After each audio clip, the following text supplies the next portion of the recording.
Hallo allseits. Nach meiner kurzen Sommerpause setzen wir unsere Reise durch die frühen Stationen des Denkens fort.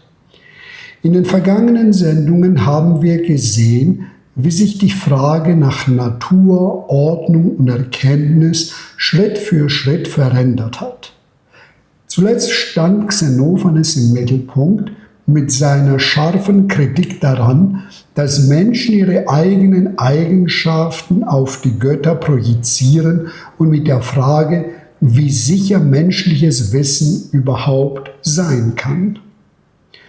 Nun wenden wir uns Heraklit von Ephesus zu. Bei ihm begegnet uns eine Welt, die sich unaufhörlich verändert und dennoch nicht im Chaos versinkt. Im Zentrum steht ein rätselhafter Begriff, der Begriff des Logos. Heraklit sagt, wenn man nicht auf mich, sondern auf den Logos hört, ist es weise darin, übereinzustimmen, dass alles eins ist. Mit diesem Satz eröffnet sich eine der rätselhaftesten Gedankenräume der europäischen Philosophie. Heraklit fordert nicht dazu auf, ihm aufgrund seiner persönlichen Autorität zu glauben. Im Gegenteil, nicht auf ihn sollen wir hören, sondern auf den Logos, sagt er. Doch was ist genau dieser Begriff des Logos? Ist er ein Wort, eine Rede, ein Verhältnis, ein Zusammenhang, ein Gesetz, eine Ordnung oder gar ein Prinzip? Gerade diese Mehrdeutigkeit des griechischen Wortes Logos macht den Begriff so bedeutsam. Heraklit scheint mit ihm etwas zu benennen, das zugleich in der Sprache, im Denken und in der Wirklichkeit eine Rolle spielt. Die Wahrheit gehört dem Philosophen nicht. Sie ist keine private Erfindung seines Geistes. Heraklits Worte können einen Zusammenhang sichtbar machen, aber sie erzeugen ihn nicht. Der Logos ist, wenn wir Heraklit folgen, bereits wirksam, bevor jemand über ihn spricht. Damit stellt sich eine Frage, die weit über die antike Philosophie hinausreicht. Wie kann der menschliche Geist eine Ordnung erkennen, die nicht bloß in seinem eigenen Denken besteht? Wie können Sprache, Denken und Welt überhaupt miteinander übereinstimmen? Um diese Fragen zu verstehen, müssen wir zunächst nach Ephesus zurückkehren. Heraklit und die Welt von Ephesus, wo er wahrscheinlich um 500 vor Christus lebte, war eine der bedeutendsten ionischen Städte an der Westküste Kleinasiens. Ephesus lag an einer Schnittstelle verschiedener politischer, wirtschaftlicher und religiöser Welten. Griechische, lydische und persische Einflüsse trafen hier aufeinander. Im Mittelpunkt des religiösen Lebens stand das Artemision, der große Tempel der Artemis. Die ephesische Artemis besaß dabei eine eigenständige, stark kleinasiatisch geprägte Kultgestalt, die sich deutlich von der klassischen griechischen Jagdgöttin Artemis unterschied. Ihre berühmten Kultbilder zeigen zahlreiche brustähnliche Formen, deren genaue Bedeutung bis heute diskutiert wird. Jahrhunderte später gewann in Ephesus auch die Verehrung Marias große Bedeutung. Eine direkte Ablösung des Artemis-Kults durch den Marienkult lässt sich historisch jedoch nicht sicher belegen. Über Heraklits Leben und seine persönlich-gesellschaftliche Stellung in Ephesus wissen wir nur wenig Gesichertes. Späte Überlieferungen verorten ihn in einer alten aristokratischen Familie der Stadt. Ob er aufgrund dieser Herkunft tatsächlich ein religiöses oder politisches Amt innehatte oder einer speziellen Mysteriengemeinschaft angehörte, lässt sich historisch nicht zweifelsfrei belegen. Jahrhunderte später berichtet Diogenes Laertios, Heraklit habe seine Schrift im Artemision niedergelegt. Derselbe Autor überliefert auch die Ansicht, Heraklit habe bewusst dunkel geschrieben, damit nur diejenigen sich seinem Werk näherten, die zu seinem Verständnis fähig waren. Ob dies tatsächlich Heraklits Absicht war, können wir nicht mehr feststellen. Eine deutliche Distanz gegenüber den vielen begegnet uns allerdings auch in Heraklits eigenen Fragmenten. Seine Sprache besitzt eine eigentümliche Dynamik. Sie informiert nicht einfach und sachlich, sondern zeigt uns und verbirgt zugleich. Damit verlangt sie von Hörer oder von Leser mehr als bloße Aufmerksamkeit. Sie fordert eine Veränderung der eigenen Wahrnehmung. Schon in der Antike wurde Heraklit wegen seiner rätselhaften Ausdrucksweise der Dunkle, also Skotinos, genannt. Warum Heraklits Sprache so dunkel wirkt, ist verständlich. Seine Sätze sind keine systematisch aufgebaute Lehrsätze. Sie gleichen Verdichtungen, Rätseln, Aphorismen und sprachliche Spannungsfelder. Gegensätze prallen in ihnen aufeinander. Wörter tragen mehrere Bedeutungen und der Hörer bzw. der Leser muss die Beziehungen zwischen den Aussagen selbst erschließen. Sein berühmtes Fragment, die Natur liebe sich zu verbergen, schauen wir den genauer an. Darin liegt vielleicht ein wichtiger Schlüssel zu Heraklits Sprache. Die Wirklichkeit ist zwar für jeden sichtbar, ihre Ordnung jedoch nicht ohne weiteres. Wir sehen Veränderungen, begreifen aber ihren Zusammenhang nicht. Wir hören Worte, verstehen aber nicht zwingend, was sie verbindet. Wir nehmen einzelne Dinge wahr und übersehen jene Beziehungen, durch die sie zu einem gegliederten Ganzen gehören. Um diese verborgene Struktur der Welt fassbar zu machen, wird der Logos zum zentralen Begriff. Was bedeutet Logos? Kommen wir wieder noch einmal zurück. Das griechische Wort Logos gehört zum Verb lerein. In geläufiger Verwendung bedeutet lerein sprechen, sagen, erzählen oder berichten. Zum älteren Bedeutungsspektrum gehören aber auch Tätigkeiten wie Sammeln, Auflesen, Auswählen oder Aufzählen. Das ist zunächst überraschend. Was hat Sammeln mit Sprechen zu tun, fragt man sich. Die Verbindung liegt im Ordnen. Wer sammelt, also silerein, im älteren Sprachgebrauch teilweise auch lerein, nimmt nicht wahllos alles auf. Er unterscheidet, wählt aus und erkennt, was zusammengehört. Auch das Auswählen gehört in dasselbe Wortfeld.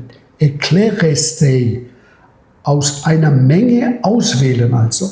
Beim Zählen lautet das gewöhnliche griechische Wort auch Arithmein, doch auch Lerein kann im älteren Griechischen die Bedeutung haben, etwas aufzählen oder der Reihe nach zu nennen.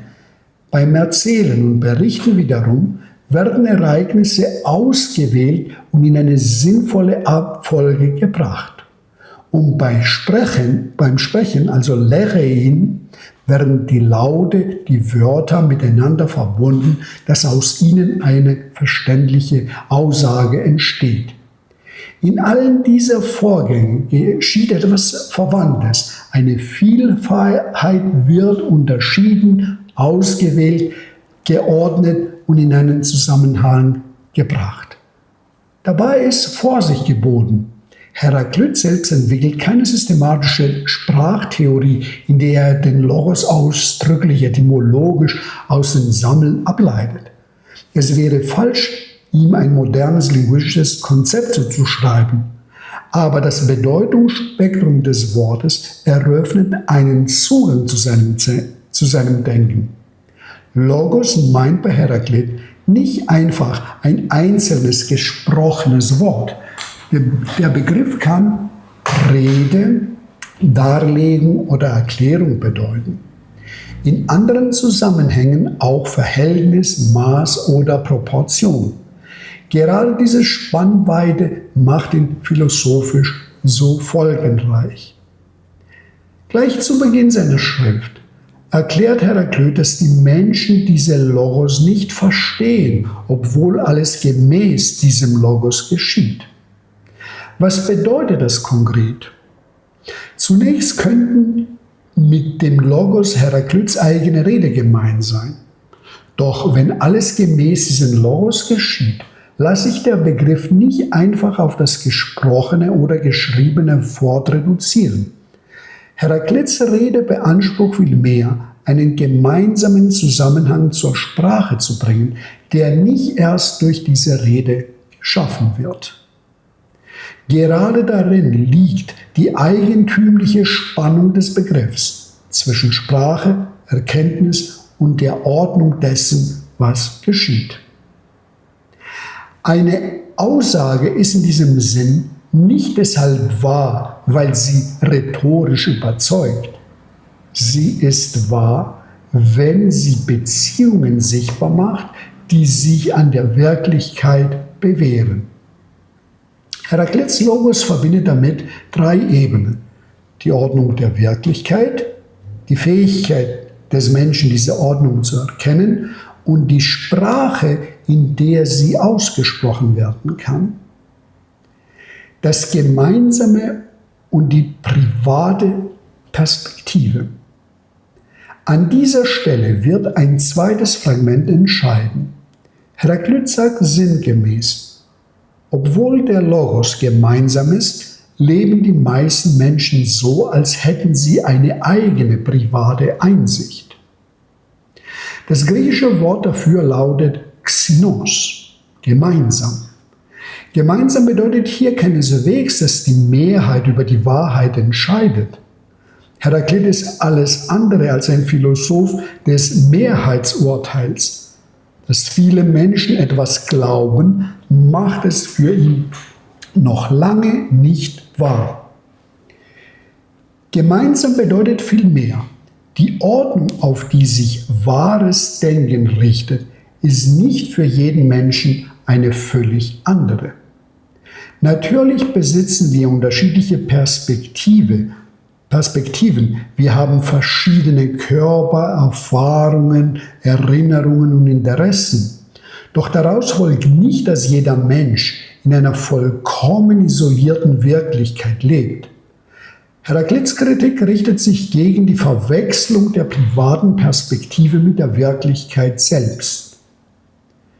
Der Mensch neigt dazu, Wünsche, Ängste, Gewohnheiten und Überzeugungen auf die Welt zu projizieren und für Eigenschaft der Welt zu halten. Der Logos fordert dagegen, die eigene Perspektive immer wieder am gemeinsamen Zusammenhang zu prüfen. Deshalb heißt es im Fragment B50, nicht auf mich, sondern auf den Logos hörend. Der Philosoph ist nicht die letzte Autorität. Entscheidend ist, ob sich sein Denken an der Wirklichkeit bewährt, an den Wirklichkeit, die der Logos setzt. Alles ist eins, aber nicht alles ist gleich. Aus dieser Folgerung kommt auch ein zweiter Gedanke. Alles ist eins. Dieser Satz wird leicht missverstanden. Heraklit behauptet nicht, dass alle Unterschiede in einer formlosen Einheit verschwinden. Besonders anschaulich wird es im Fragment über Bogenleier. Heraklit spricht dort von einer gegenstrebigen Fügung, einer Harmonie, die gerade aus entgegengesetzten Kräften entsteht. Ein Bogen funktioniert nur, weil Kräfte in verschiedene Richtungen wirken. Das Holz strebt zurück, die gespannte Sehne hält dagegen. Würde diese Spannung aufgehoben, wäre der Bogen nicht harmonischer, er wäre unbrauchbar. Auch eine Leier erzeugt ihren Klang nicht durch die Abwesenheit von Spannung, Nur eine gespannte Saite kann tönen und erst bestimmte Verhältnisse zwischen den Saiten erzeugen, das was wir musikalische Ordnung nennen. Heraklits Harmonie ist deshalb keine spannungslose Ruhe. Ordnung bedeutet nicht, dass Gegensätze verschwinden. Ordnung ist die bestimmte Form, die eine Spannung annimmt. Das ist ein weitreichender Gedanke. Einheit bedeutet nicht Gleichförmigkeit. Einheit bedeutet Zusammenhang. Der Logos löst die Verschiedenheit nicht aus. Er macht erkennbar, wie Verschiedenes ein Ganzes bilden kann, nach welchen Gesetzen, nach welcher Ordnung. An diesem Punkt zeigt sich ein erster Berührungspunkt mit dem von mir entwickelten Begriff der Logark. Ich möchte dieses Konzept an dieser Stelle noch nicht vollständig entfalten und erklären. Für den Moment genügt eine Unterscheidung. Der Logos verweist bei Heraklit auf einen gemeinsamen erkennbaren Zusammenhang, gemäß dem sich das Geschehen vollzieht. Die Logark hingegen bezeichnet in meiner Theorie das Formgeschehen selbst, den Prozess, in dem unter bestimmten Bedingungen aus einem Feld möglicher Relationen eine bestimmte Konfiguration hervortritt und sich zu einer konkreten Gestalt stabilisiert. Vereinfacht gesagt, der Logos betrifft die erkennbare Ordnung des Zusammenhangs. Die Logark soll erklären, wie Zusammenhang konkrete Form gewinnt. Heraklit formuliert selbstverständlich keine moderne Informationstheorie. Er spricht nicht über neuronale Netzwerke oder Mechanismen des Bewusstseins, aber er legt ein Strukturproblem frei, das uns bis heute beschäftigt. Wie kann aus Verschiedenheit Einheit entstehen, ohne dass die Unterschiede verschwinden? Wie kann eine Ordnung bestehen, die nicht starr ist? Wie kann ein Ganzes durch Beziehungen zusammengehalten werden, obwohl seine Teile verschieden sind und sich verändern? Auch in der modernen Wissenschaft begegnen uns Systeme, deren Eigenschaften sich nicht schon aus einer bloßen Aufzählung ihrer Bestandteile erklären lassen. Bei einem Organismus genügt es nicht zu wissen, welche Moleküle vorhanden sind. Beim Gehirn genügt es nicht, die einzelnen Nervenzellen zu erkennen oder die Nervenverbände. Entscheidend sind ebenso ihre Wechselwirkungen, ihre zeitliche Dynamik und die Organisationsformen, die aus diesen Beziehungen hervortreten. Heraklit kannte unsere heutigen Begriffe natürlich nicht, doch seine Frage ist uns vertraut. Wo liegt die Einheit eines Geschehens? Im Stoff, in einem unveränderlichen Kern oder in den Beziehungen, durch die Verschiedenes überhaupt zusammengehört? Genau an dieser Schnittstelle führt uns der Logos zu Heraklit, berühmtesten Bild des Flusses. Denn wenn die Welt ein geordneter Zusammenhang ist und zugleich einem fortwährenden Wandel unterliegt, drängt sich eine neue Frage auf. Wie kann etwas dasselbe bleiben, obwohl es sich verändert? Wie kann eine Gestalt fortbestehen, wenn ihre Bestandteile wechseln? Und was bedeutet das für die menschliche Seele, die selbst Teil dieser wandelnden Natur ist? Genau darum wird es in der nächsten Sendung gehen. Wir werden Heraklits Fluss nicht als bloßes Symbol eines einfachen Alles fließen betrachten. Wir werden fragen, ob er nicht vielmehr ein Modell dafür liefert, wie Identität durch geordneten Wandel bestehen kann und welche neue Perspektive sich daraus für die Seele ergibt. Vielleicht besteht Heraklits eigentliche Provokation nämlich gar nicht in der Einsicht, dass nichts bleibt. Vielleicht besteht sie in der Erkenntnis, dass etwas bleiben kann, gerade indem es sich verändert. Vielen Dank für Ihre Aufmerksamkeit und ich würde mich freuen, Sie bald wiederzusehen zu unserer zweiten Heraklit-Folge. Dankeschön.